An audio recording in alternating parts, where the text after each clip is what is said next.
Instagram basics. Now, the reason I'm doing this video is because the amount of people I know that are posting horrendously out there on their social media is starting to hurt my head, and I kind of felt like I needed to do a video for all of you, and you know who you are, but also for the rest of you who follow our page, here's some really cool tips. Now, first things first, quality. Now, yes, you need to be posting multiple pieces of content out on Instagram, and you need to be posting it quite a lot, but make sure it's something that people want to see. Like, make sure it's actually desirable. Make sure whatever you're posting is worth posting. Don't just post a picture of your food and give a caption for it unless it's actually quite a good photo. Like, the amount of times I've seen blurry photos, the amount of times I've seen photos that are cropped weird, zoomed in, it's starting to do my head in. So please make sure you have the quality sorted out. Step 2.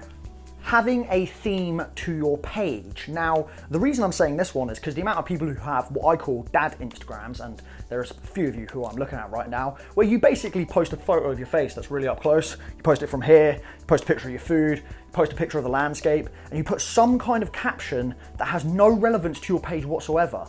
Why are you doing this? Just post something nice. Just post something with some value to people.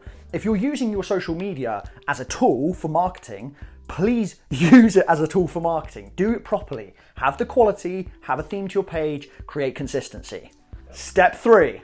This is a real basic one that people miss all the time, but have a consistency with your text. I mean, to be fair, I should just write consistency on the board for the whole of this Instagram basics.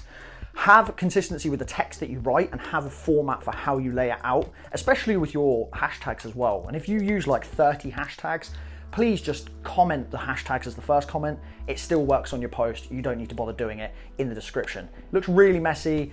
Goes back to the whole dad Instagram thing that I was talking about. Hope I haven't offended any dads, or maybe I have. To be honest, I don't care. Sort your Instagram out. But yeah, hope these basics have worked and hope they help you.